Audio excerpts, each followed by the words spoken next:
And it's East County Sports Live for a Wednesday night. I'm Ramon Scott, and I'm joined by my partner, Dave Dickens of EastCountySports.com.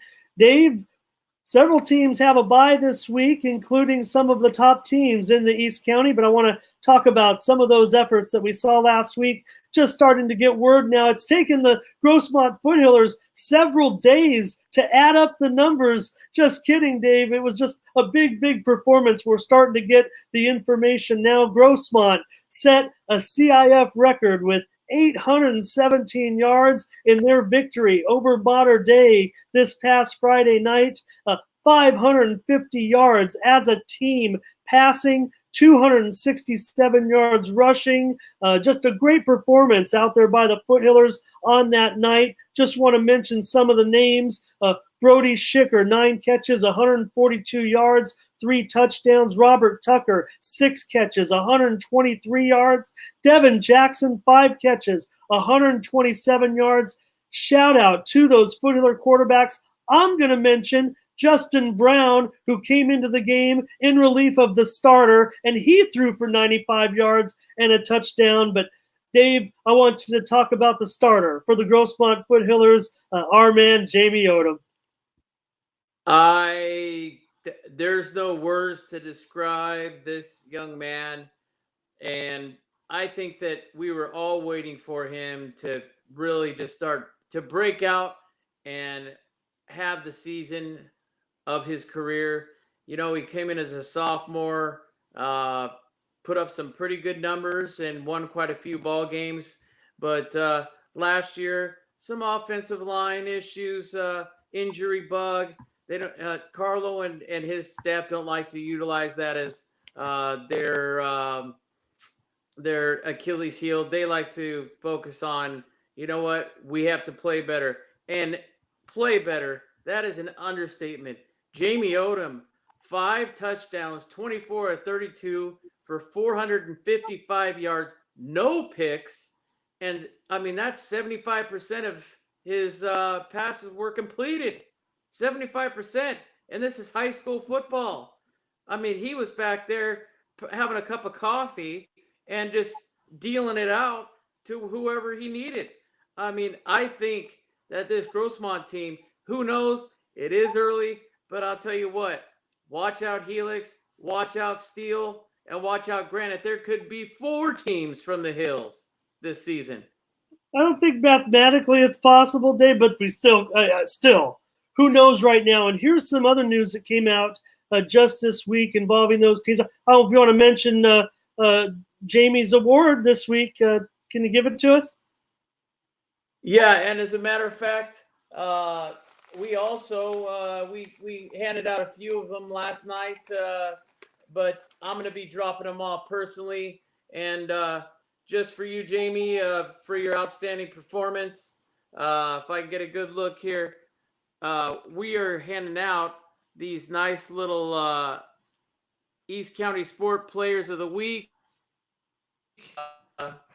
What happened? Here, I'll be right back. Uh-oh, I'm going to have to fly solo. There, I can still hear you, though. Okay. Okay, so I'm back on. So let me get a good view here. And there we go. There we go. So, yeah, we got a nice little Letterman patch for you, Athlete of the Week, sponsored by our good friends at Retro Sports, and then also us at East County Sports. And as an Athlete of the Week, we're just real proud of you guys, all of you that received one this year, or this week rather, and something to add to your collection. Because I'll tell you what, I think Mr. Odom, the way he's throwing the ball right now, I think he's going to be chucking the rock for a lot more scores. And he talked to us about it early on the season in the preview. So I think he might be getting a couple more of these. But congratulations again to the Grossmont Foothillers last week over Mater Dei and the win. Great job, Tom Carlo, with rallying the troops. And I will be out there personally, if not this week, next week, to drop that off to Mr. Odom. He definitely deserves it. Can't help but notice the number of receivers catching passes from Odom right now. Dave, here's kind of the breaking news. I think it's not really big news, but I just thought it was interesting. I'll share it with you and then get your thoughts. You mentioned the other three teams in the Grossmont Hills League, and interestingly, this week in the media poll, the Grossmont Foothillers have passed the Granite Hills Eagles. Hey, Grossmont's doing great, but whoa, passing up the Eagles in the media poll. Now, I don't know what everyone was looking at. Maybe these teams are even because all of our teams are playing so great right now. But that is saying something, and nice hats off to the Foothillers, actually number 9 in the county media poll this week, leapfrogging Granite Hills, who is at number 11. Our two teams that are idle in the top 10, I think we can mention them right now, the Helix Highlanders and the Steel Canyon Cougars. Dave, what do you think about Grossmont passing up the Eagles, at least in the eyes of the media? Well, as we always get around to this, you being the Helix alum and me being the Granite, it's we'll look at it from a media professional point of view, but I think both of them, they I guess you got to look at the quality of the teams that they played too, not to downgrade Mount Carmel so bad, but Mount Carmel's kind of had a couple of down years now. So they did go up there. They took care of business. But you got to also look back. What about the first game that they won against Poway? And Poway had a pretty good week this last week. So I still think Granite's a little underrated. I think they're going to be a surprise. But I'm not surprised after that performance of the Foothillers that they rose to the occasion. And then again, with Helix taking a loss, Noah having the record and all, we do congratulate him on that. I just think Helix didn't, they weren't so Helix-like. It just didn't look like the Highlanders of past, and the way they played against Cajon.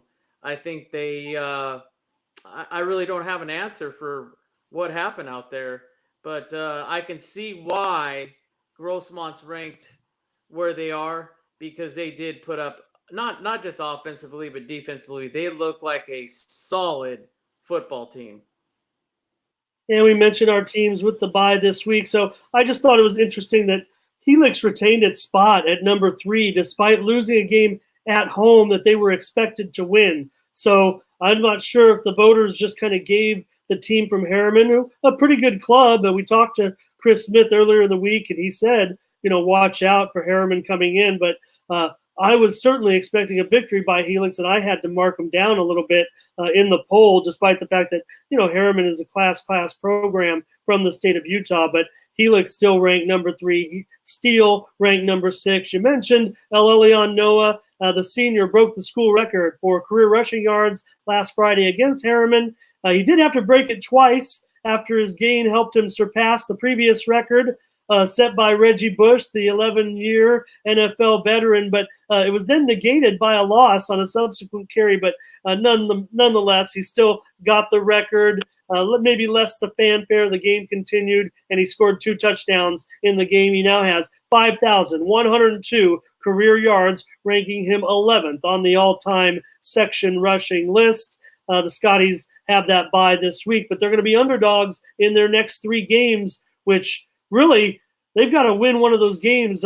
Cathedral right now is playing out of their mind. They're ranked nationally now after their win last week over Saguaro. So Helix is going to be an underdog there. They're going to be on the road at number 2, St. Augustine. So they're going to be an underdog there. And, of course, they're playing state number 20 ranked Oaks Christian. And even though they're going to be at home in that game, Oaks Christian's ranked 20th in the state. I think they're going to be a favorite in that one to beat Helix. So the Highlanders need an upset or two, or they're going to start with a worse record than they did last season. And that kept them out of the Open Division playoffs. And that's what I was going to get to as well, that we should touch on since we're talking about that.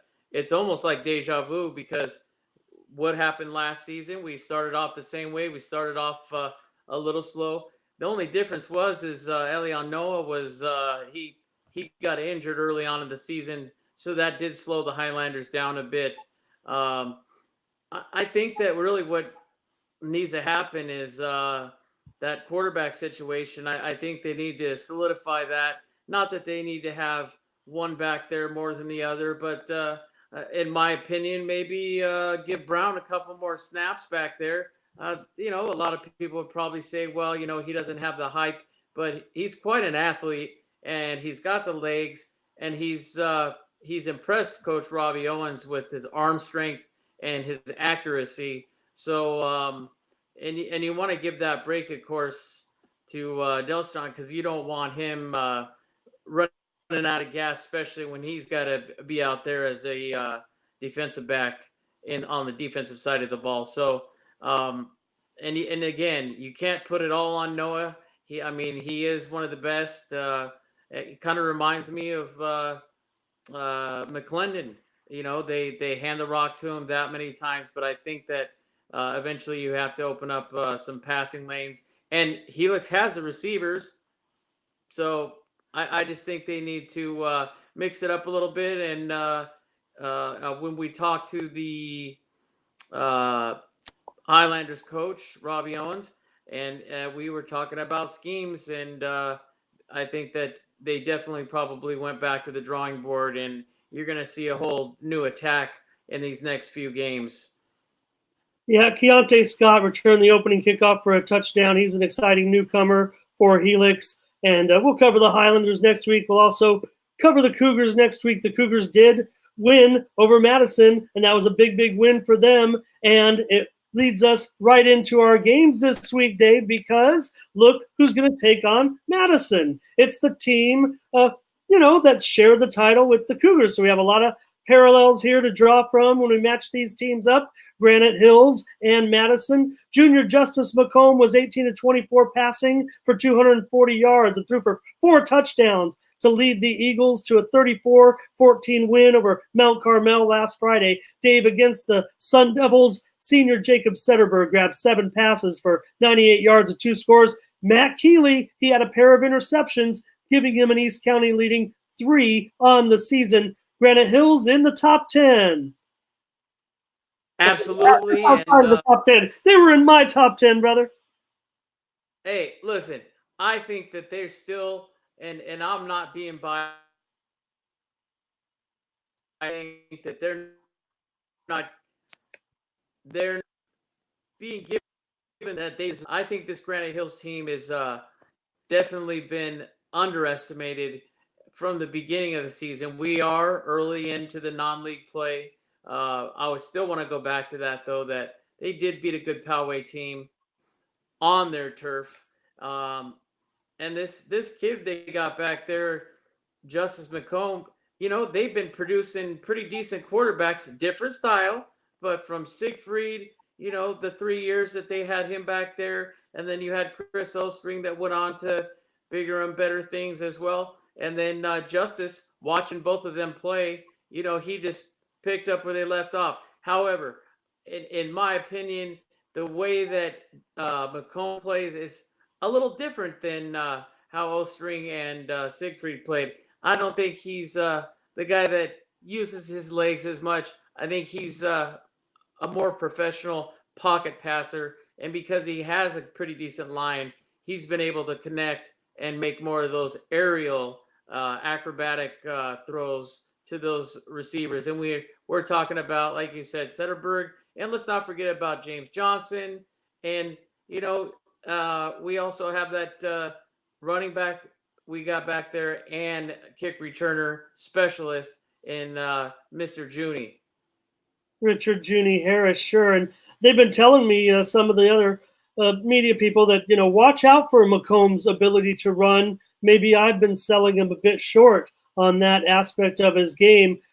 So anyways, Dave, we saw Steel Canyon be able to go in and beat Madison at Madison. The Warhawks have star running back Keontae Springs. He had 168 yards against Steel Canyon last week, but Steel Canyon, they really kind of did the job on him, doing what they needed to do when you only allow 14 points, and you did what the Steel Canyon offense did. Jeremy Mendez-Gal had a good game passing, and the running took care of itself, and they end up winning that game. We talked about the great defense, of course, earlier this week with Biamu Ayu Morse and the great job that they did. So will the Eagles be able to come up with that same plan? Because I think that we can rate Steel Canyon's defense a little better than Granite's defense, but I think we can rate Granite's offense a little bit better than Steel Canyon's offense. So does that still work out to be a victory for the Cougars against Madison? Well, here's the thing. I think that what we did forget too is our All East County from I believe it was 2 years ago, Ethan Bishop. We forgot about him. He had a nice knockdown and a nice grab himself that he ran in.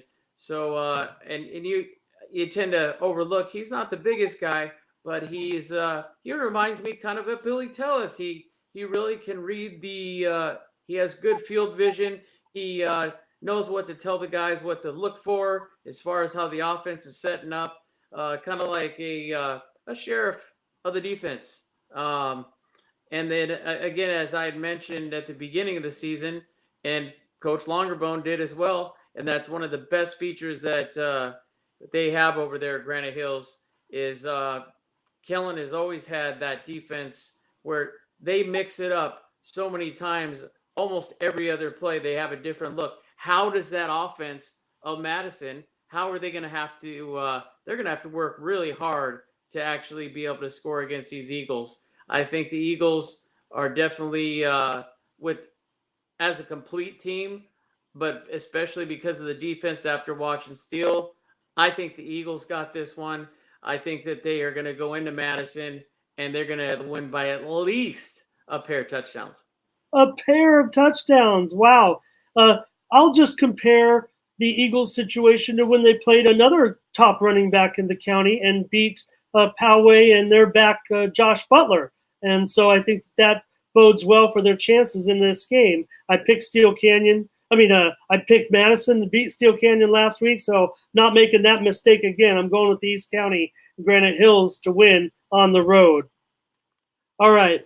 Mar Vista, Dave, and Santana, one of your favorite rivalries. And this one's going to be at Santana this time. Last season, the Sultans avenged a 27-13 regular season home loss by defeating the Mariners on the road, on that grass, in the playoffs, in the quarterfinals of the Division IV playoffs, 23-6. They beat them on that night. Sultan senior Nathan Temple was 15 of 26 passing for 210 yards and 2 touchdowns as the Sultans beat Sarah 31-14 last Friday. Randy Smith caught 7 passes for 143 yards and 2 scores. Brooks Mutah rushed for 88 yards and a touchdown. Dave Temple, who missed most of the regular season, matchup last year with Mar Vista because of that injury, ended up with 184 yards of total offense in that playoff win last November, but it was Santana's defense that had the big key in that one, forcing 3 turnovers and allowing 0 third down conversions to the Mariners in the second half. Yeah, and let's not forget about a player, and I continue to say this, that people forget about that goes both ways, and that is Jared Forster. He's been really, for Santana, he's been an outstanding player as far as Santana is concerned, with some hands and also on the defensive side of the ball. Kind of compliments Jackson over there. I know Jackson's a go-to guy, but that Nathan Temple back there, he's really impressed me since he started last year. He's definitely, if you want to label somebody as a pure pocket passer, that's definitely the guy that sits. He might roll out a bit, but he can sit down there and he can pick apart that defense, and he can pick apart you pretty quick, and he can do the long ball very well. I think that Estes is going to have his ball club ready. Not to mention, we're not playing on that grass. We're playing on that nice turf down on Mass Boulevard. And, here's the other thing. Sultan fans come out to support their team, and they come out in herds. I think that's another advantage for the Santana Ball Club. I definitely again, Brooks Mutah, they get that running game going. They're going to open up the pass game. Maybe even, hey, let's throw a couple of play action, some boots maybe. Who knows? I think the playbook could be opened up, and I think that in the end, they are a good rival. Nothing to take away from Mar Vista. It's always a close one, but I'm going to take the Santana Sultans by a field goal.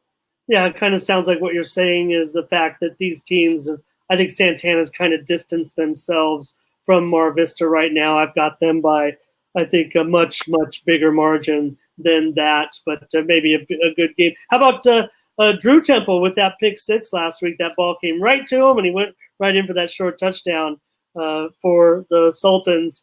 Okay, Dave. Well, this will be an interesting matchup. The team from Soldotna, Alaska, is going to come in to take on the Christian Patriots at Valley Stadium. Now, you ask about what isn't a Soldotna, Alaska, but they are right now the top-ranked team in Alaska.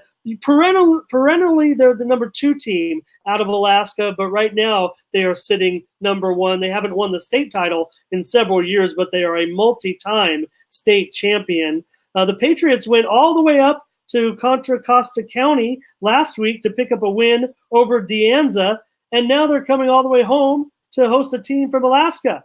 Last week, Christian was up 23-16 in the final score, but they led 23-0 at halftime, Dave. Gabe Stein had a 43-yard touchdown run in the first quarter, and receiver Todd Beezer had a 35-yard reception from junior quarterback Gabe Krug right before the end of the half, which led to a field goal and Christian's big lead. Dave, is that any concern that they led 23-0 and the final score was 23-16 when they were way far away from home?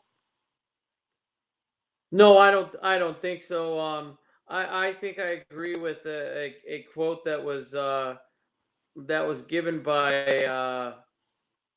it was actually given to me by Dave Beezer. I think it was 2 weeks ago. He was just talking about how they. He was talking about how young they are. How young they are. All across the board. They got a couple of veterans like Beezer is one of them. But some of them are younger on the line. It's just inexperience of playing with each other too. But I think that Gabe Krug is really putting his team together now. He's really jiving on his count. I even had a couple of quotes I wanted to add that he was talking to me, talking about how good De Anza was a great team, a lot of good players that could really ball. He said that he believed that they played better defense over De Anza than they did Santa Fe Christian, which definitely is for sure. That Santa Fe Christian game that they played as an opener over there at Priest Field, that one was I think that one stung a little bit. We weren't expecting something like that, but as he said, he goes on to say that they had a better game plan, more prepared offensively and defensively, and really didn't make any adjustments except for focusing more through their practices during the week and completing their assignments. And the biggest keys to grabbing the win was, I mean, the basic things of football: discipline and execution. And they were able to execute. But he did throw some love to some of his counterparts, and that was Isaiah Owens. And of course, let's not forget, because of that beauty towards the end, Christian Salacup. And he's also been one of your favorites in the past. Well, he busted off that big kickoff return. So Dave, Soldotna comes in 2-0. They defeated South of Anchorage 53-20 on Saturday. It was the 11th straight win for the Soldotna Stars. So they are coming in with a long winning streak dating back to last year. They actually got here reportedly last Sunday night. They actually had their game moved from their home, Soldotna, to Anchorage's site because of a wildfire. And so Soldotna is rated higher in the computer rankings and are a favorite in this game and expected to win, but they've had a little bit of logistical problems. They had to practice inside last week. I mean, they've been here for a week now, but again, their timing or their travel pattern may have been affected a little bit. So maybe that could be an equalizer for Christian. Been here a whole week. That's how I would look at it. I'm going to have to pick Christian in an upset to beat Soldotna. I'm gonna have to go with the same thing, and we got to give the defensive front some credit also.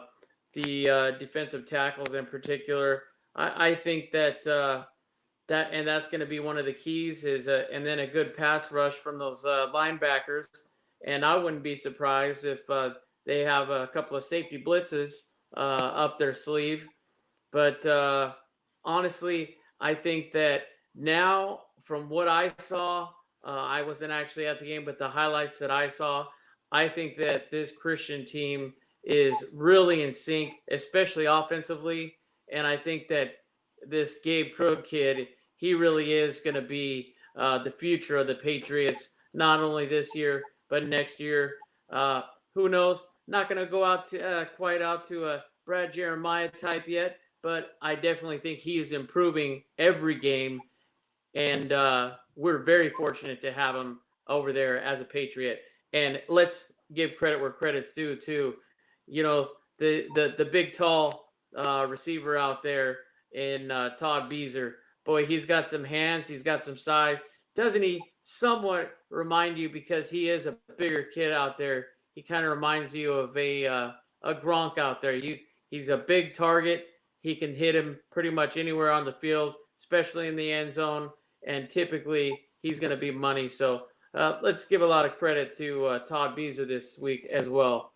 I'm going to shout out one more guy that we kind of skipped over when we talked about the Helix players on San Diego State. But we talked to David Beezer last year, and he told us Jesse Matthews had a great year. And in fact, he was named Scout Team Player of the Year at San Diego State. And he has worked his way, I'll say earned his way, into the starting lineup as a redshirt freshman at San Diego State. Jesse Matthews got the start last weekend in the Aztecs game. So a great job by Jesse. And Dave, Christian in that game against Soldotna, make no mistake, we're picking them to win. We're picking an upset. Soldotna is expected to win that game. So we're ready for the Patriots to go out and prove it to us this Friday night.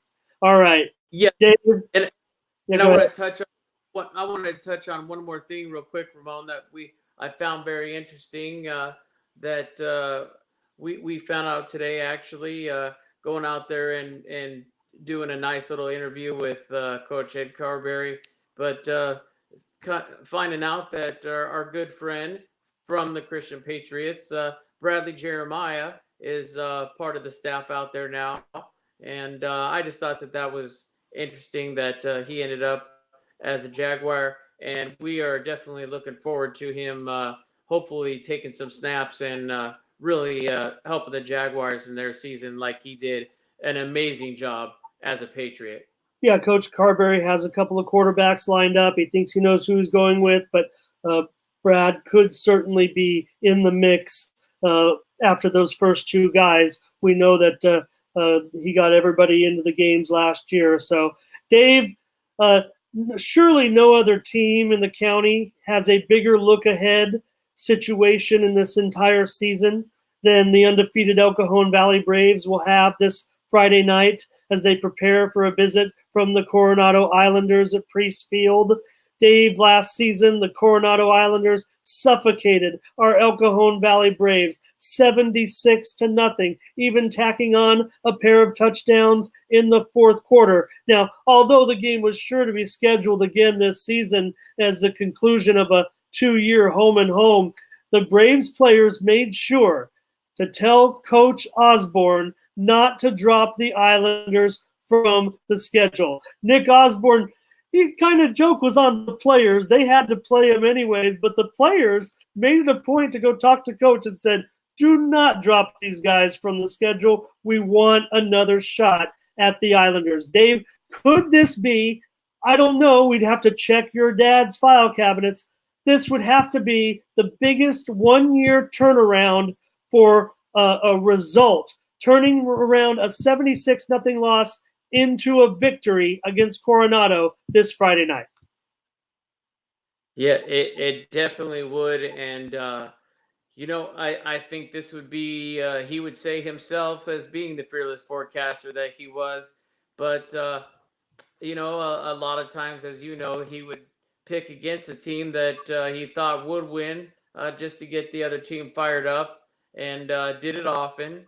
But this one here, I think just talking to these Braves players and talking to Demarius Hyde last night and talking to them at the beginning of the season as we did, talking with Cajon and talking with Blackburn and also Joe Malone. They were all pretty fired up, and that was one of the games that they definitely circled on their calendar, with the exception of Santana. But we won't get into that one right yet.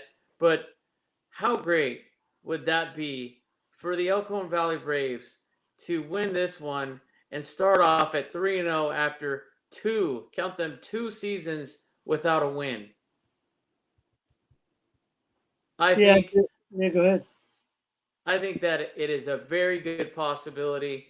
I had the pleasure of most people, most of the media conglomerates that I know and they were at a lot bigger games. To me, though, I thought, you know what? The Braves winning a second in a row, I think it's going to be huge.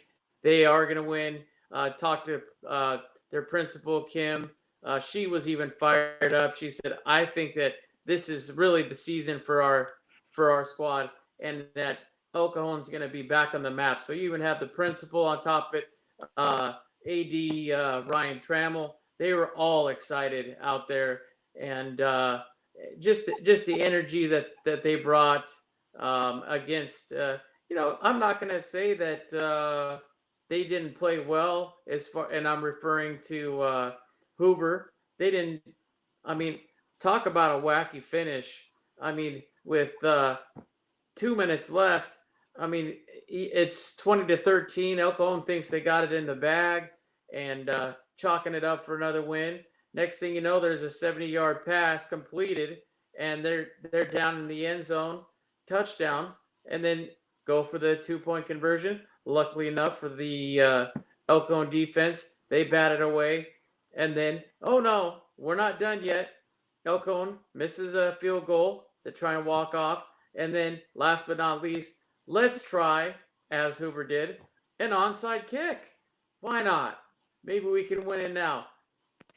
It was unsuccessful, and luckily the hands team for the Braves was out there, and they got into victory formation, took a knee. Joe Malone and his boys, he led his boys in red off of that field with their heads held high. And I'll tell you what, there's just a whole new attitude from that whole team.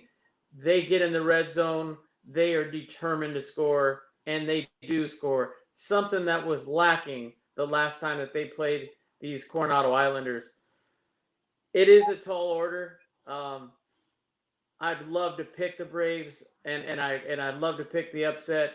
Unfortunately, I think I'm going to go Coronado. Nowhere near the score of last year, but I'm going to go by Coronado by 10. Dave, in that game last Friday night, we had him on earlier this week. Demarius Hyde, he rushed 15 times for 194 yards and 2 touchdowns, and that big stop of that 2-point conversion that you mentioned. The second straight week that the Braves came up with a big defensive play at the end to preserve the victory. Now, following that 0-10 season, we told the team, hey, we're going to get those wins. It's just a matter of when we get them. But to come out now and win the first 2 games of the season, virtually plug your ears, Braves fans, virtually closing in on the playoffs already. The Braves are playing their most important games of the season right now in Division 5, and they are winning them. Coronado, meanwhile, they come off a stinging defeat, a game I went to where they lost on basically a last-second touchdown on a tip pass that left them deflated, a game that looked like they surely thought they had won. They played pretty well, and they look pretty good still. I think that Coach Hines has them still a budding program, a growing program, doing a good job out there. So I think you were fair in your assessment, still sticking that Coronado should win this game. They're still favored to win this game against the Braves, but man, it is close. I think it is too close to call, and I'm going to go with Coronado by a point. I think the home field advantage is going to help the Braves as well in the game. I think the fan support, the fans are excited. They're going to come out. That's what happens when any team gets off to a winning start. But can they make that 76-point turnaround? I don't think they can, so I'm predicting Coronado, but I will gladly come in here and next week and call it the greatest one-year turnaround against an opponent when the Braves turn around that 76-point defeat into a victory this Friday night. You know what? And I think I'm going to tell you right now too, the biggest quote, and I know you remember it from when we did the previews and we were going around the county and we did stop by El Cajon Valley. And I've always loved this quote. And this is what Coach Osborne says before all of these games now, before he goes out there. And I guarantee he's going to say the same thing before he plays those Islanders. And good old Herm Edwards, you play to win the game. And I think he is going to instill that in these Braves. And I'll tell you what, they're going to be fired up. And they did have a pretty good crowd on hand. I think that they're going to double that. And I think, boy, they if they do lose, I don't think they're really losing. I think that it's a win either way because I don't think it's going to be anywhere near the score that it was before. Not with that defense. That defense is pretty strong. They plugged a lot of holes. They got some pretty fast DBs. It's going to be a close one. But again, I have the Islanders by 10. Dave, the Monte Vista Monarchs defeated Rancho Buena Vista 28-14 last week. His senior running back Isaiah Gardner scored on runs of 66 and 2 yards. The 66-yarder came in the fourth quarter, and Monte Vista broke open a 14-all tie. Also, senior quarterback Ruben Silva had a 46-yard keeper for a score in the first half, but the Monarchs got those two scores in the fourth quarter, including Gardner's long run to take the 20-14 lead. Patrick Henry, Dave, they're going to be hosting its second game since the opening of its renovated stadium. Morse wasn't exactly the most gracious of housewarming guests in the win last week. They trashed the place, winning 68-32 over the Tigers. We'll note the Patriots won at Mount Miguel in the season opener, 40-34, after going 1-9 a year ago. They appear to be a much improved team. Their head coach is former NFL quarterback J.T. O'Sullivan. His first student, Michael Castillo, the senior who has 635 yards and 8 touchdowns in 2 games so far. Well, I'll tell you what, first guy I'm going to talk about, and he was another recipient of our East County Player of the Week, and I think he's going to have a night also, along with his partner in crime, and that is Sebastian Valdez with his 3 big monster sacks against Rancho Buena Vista last week. But I think he's also going to have another one that's right next to him and speaks very highly of him, and that's the other Schmidt brother, and that's going to be big Logan Schmidt. And I think that those two right there, they get that interior of that defense all set up. They're plugging holes. They're pass rushing. And those are some quick guys for being some big guys. And I'll tell you what, I've seen some of those hits that Logan's put on some of these backs. I'll tell you what, Henry's better watch out with that ground game. And at the same time, you know, you're going to have Gardner and you're going to have some of these other guys going 2 ways. Silva, same thing. Pretty quick guys, got good field vision. So I wouldn't be throwing on this secondary either because I think they're going to be pretty solid.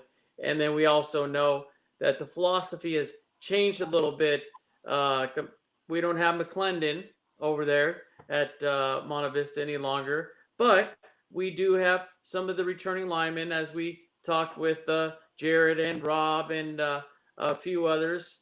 And I tell you what, I think they're going to be ready for this one. And I think that Mr. Gardner is probably going to be, I'm going to say he's going to be pinching off at least 150, 200 yards in the game, maybe score a pair of touchdowns or more on the ground. And I think we may see a couple of aerial specialties or maybe even some play action in this one too. Monte Vista, I think, is underrated at this point.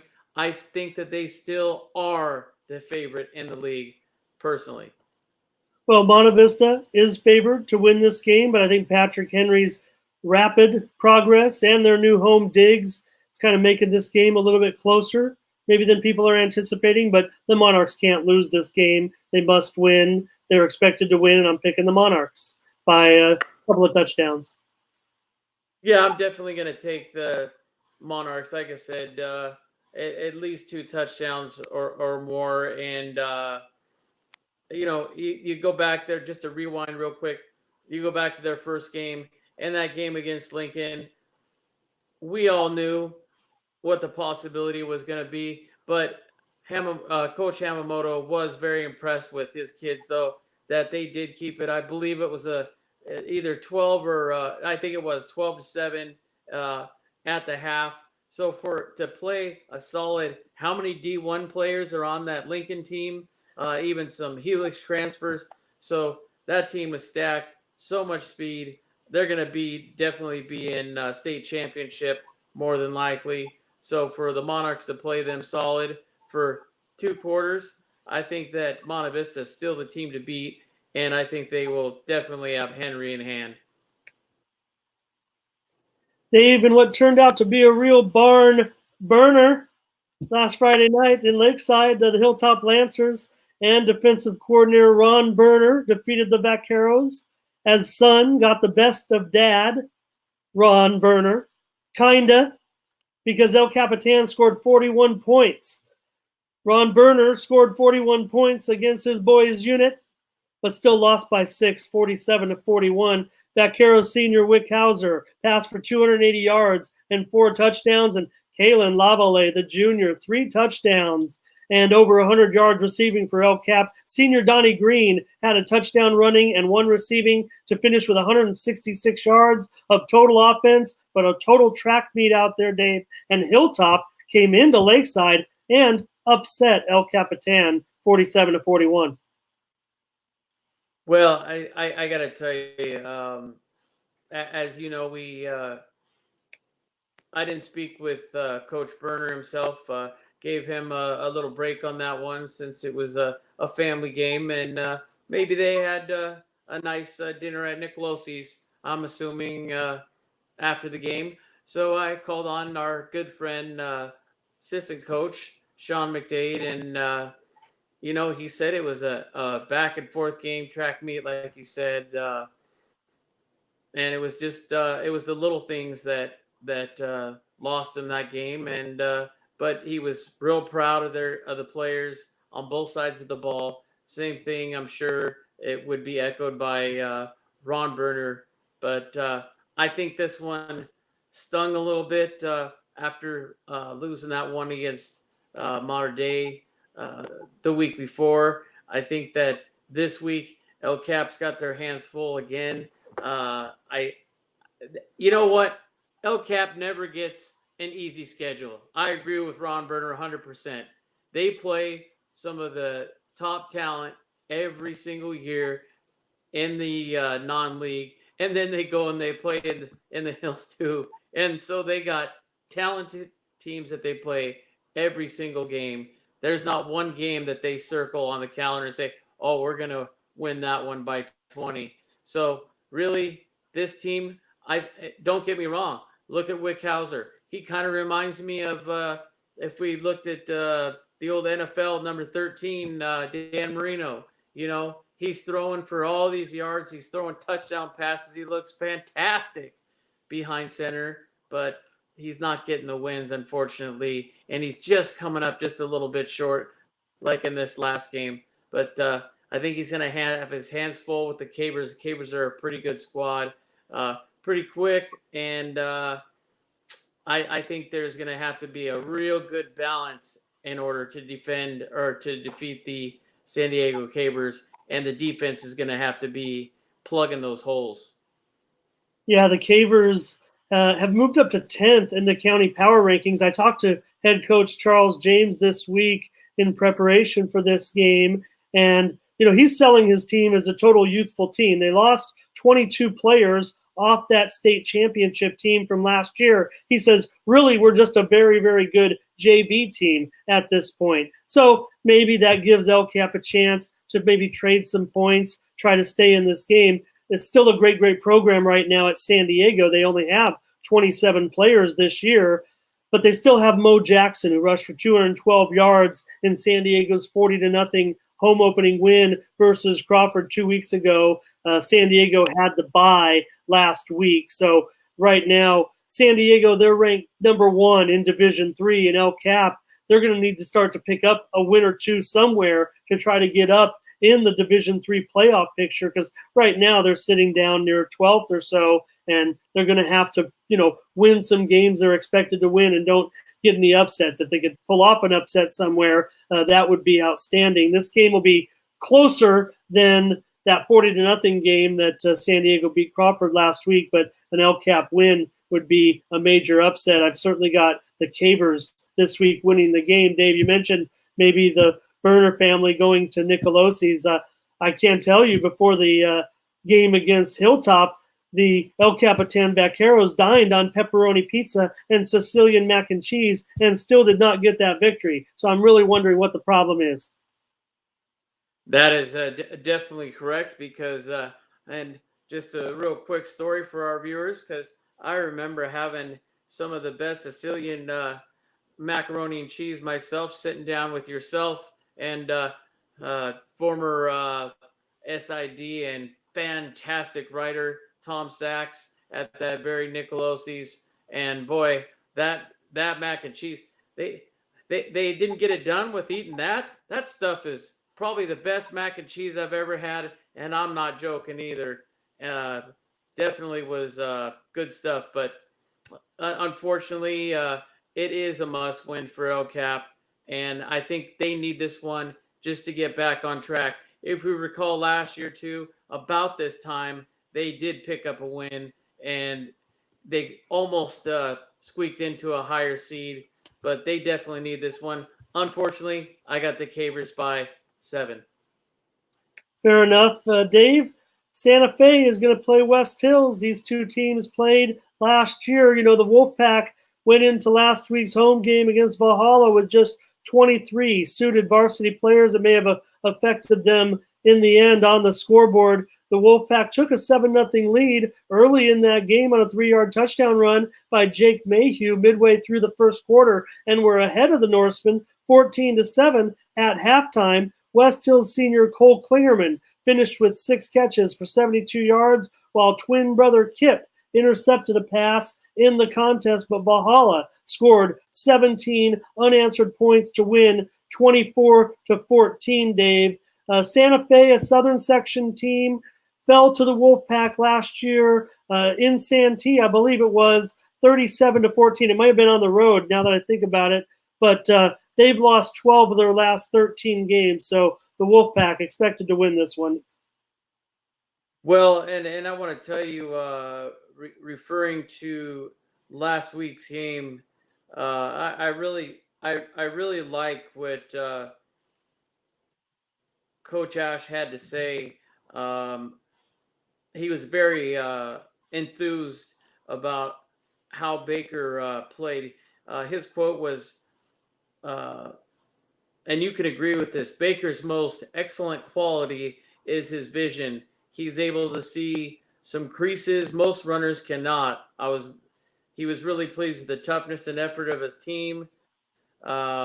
Just it was all about execution, and when they were the opportunity was presented, they just weren't capitalizing. my personal opinion on this. I think Baker is a great runner, but what I think happened is kind of a Atlanta Falcons, New England Patriots Super Bowl a while back. I think what happened is only suiting up that amount of players to face that Valhalla team. Well, they did well in the first half, but then I think they just ran out of gas. And running out of gas like that, I think that just they took the offense especially took advantage of that defense being winded and having to play both ways, and that's how Valhalla got that win. Hopefully, we won't get the duplicate result. Maybe we'll even have a few more players added to that team, but doing the research, also looked at Santa Fe, and definitely this is one of those games that West Hill should win by at least 3 touchdowns or so. I think Klingerman will have a big game. I think Christini should have a pretty big game. Even Mayhew, I think on both sides of the ball, I think he's going to make some big defensive plays. Who knows? We might even see a nice little pick six. But I definitely think that the Wolfpack should have this one locked up probably by halftime. Yeah, the Chiefs could make it closer this time around, but West Hills right now needs every win it can get and cannot afford to lose any game that it's expected to win, no matter where the opponent comes from. So West Hills must win this game. Okay, Dave. Army-Navy at Mountain Empire this week. The Redhawks lost 41-21 against Castle Park last week. Dave in a game out there. And,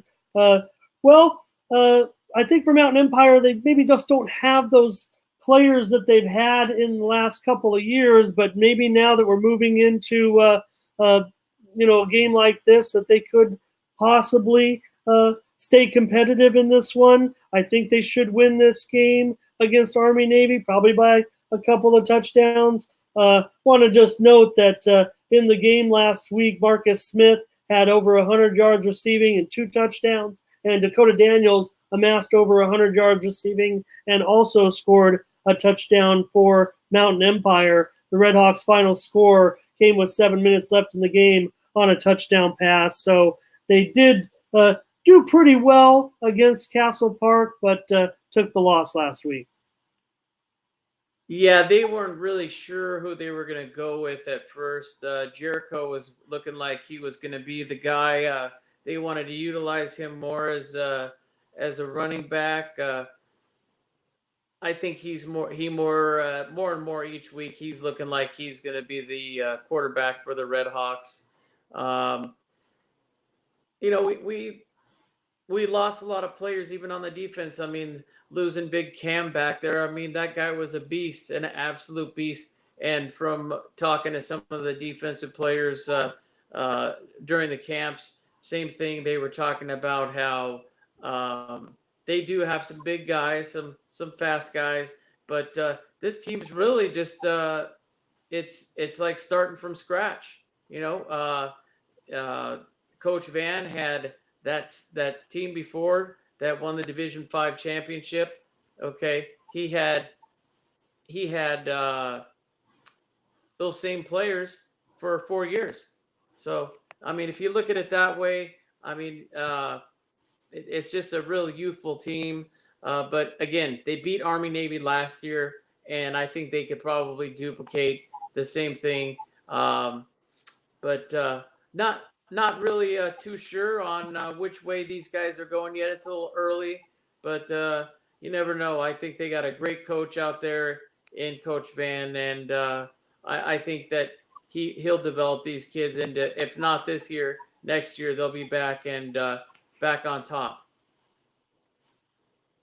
Yeah, we'll see how it shakes out down there. I will mention that today I was out at Grossmont College as well, and Blake Gerald is on the Griffins this year. His second year on the team, and just like he was at Mountain Empire, he's a tackling machine, for Grossmont College as well. Don't forget, Dave, last year was, of course, Orange Glen that won the Division 5 football championship in San Diego, but, of course, Mountain Empire was the Manzanita League champions. They lost that playoff game to Holtville in the quarterfinals. Just want to mention one other game this week, Rock Academy and Foothills Christian, 8-man ball. Foothills Christian's off to a 2-0 start. The Knights' Tony Moreau's passed for 209 yards and 3 touchdowns. He also rushed for a score as the defending 8-man section champs defeated New Designs University Park 41-14 at Sayal Field in La Mesa. Blake McIntyre had 147 yards receiving and scored a touchdown for Foothills Christian. Moreau's has accounted for 6 touchdowns, 4 passing and 2 rushing in the first 2 games. This will be the season debut for Rock Academy in the expanded Ocean League's opener. Foothills Christian hosting Rock Academy at Sayal Field. Dave, parting words, maybe your sponsors. We kept it under an hour. I don't know how we're going to do it next week because all these teams had a bye and we still could barely keep it under an hour.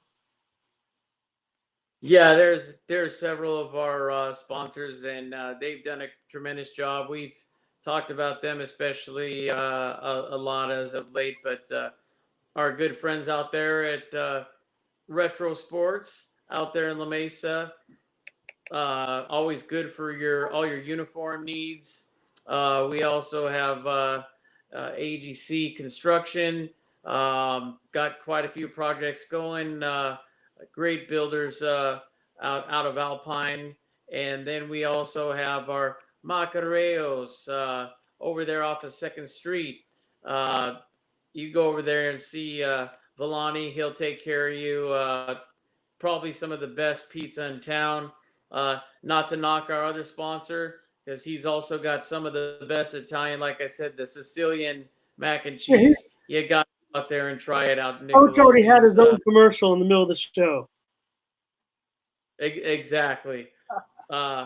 We always like Carl Danielson's special. Maybe we'll get down to that one day once again. But then we also have our good friends over at Al Sports Shop in Santee. Stop in there and see Rob Treadwell. Always a special experience for your athlete. They have the personalized service that you've come to expect over the years. And other than that, if I have forgotten any of you, I will definitely remember you next time. But thanks for all of our viewers. And for Ramon Scott, I'm Dave Dickens, and we thank you for watching our fine picks this week.